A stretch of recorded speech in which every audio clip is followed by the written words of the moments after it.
Hey folks, hope you're doing well.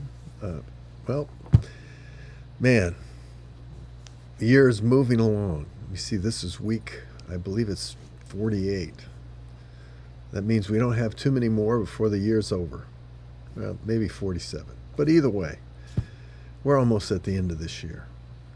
It's just flown by, as seems like every year does now anyway.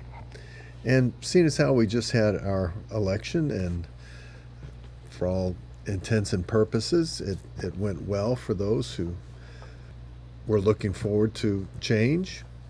And for those that weren't, it didn't go so well. But let me just take a moment and kind of refresh our mind of something that we need to consider. When the Word of God speaks in Romans chapter 13 about government, it talks about the fact that the role of government is for one purpose. It says it's a minister of God to you for good.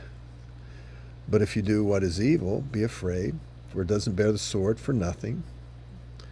For it is a minister of God, an avenger to bring wrath upon the ones who practice evil.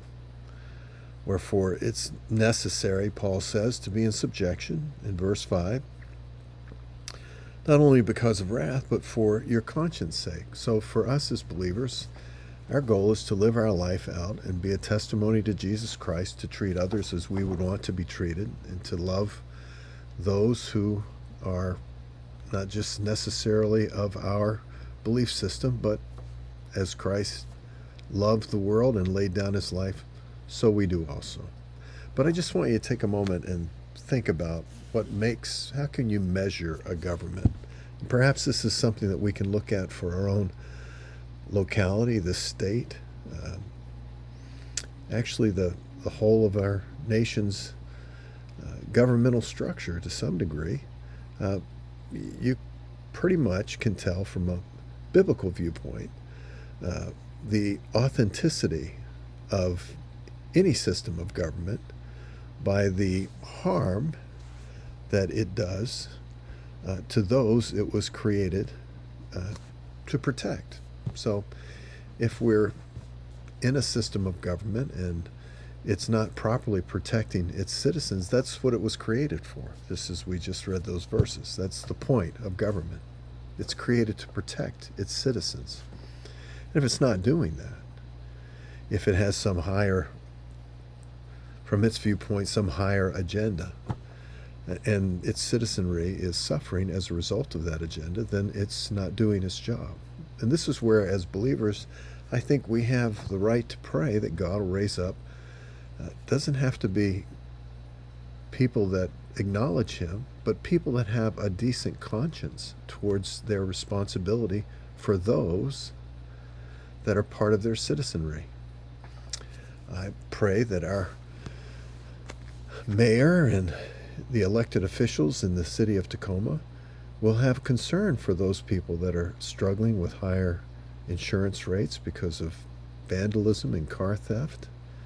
And I pray that they'll understand that it diminishes the integrity of our city by allowing for all kinds of, I just walked down Pacific Ave and garbage to be strewn all over the place. And I don't know how any leader in any city would consider this acceptable for their city if they take it as something that they've been entrusted with the responsibility of caring for. I pray that our governor-elect will have concern for those citizens who are the product of much of the crime that goes on in our state. I think we have a right to pray this. I believe we should. I pray that they'll understand that in some of their quote-unquote higher agendas, that they're really putting a tremendous burden on the back of their citizenry. If not, I believe that God will intervene at some point. Perhaps he already has. That's why so many people seem to be moving out of this state. It's no longer as appealing as it once was.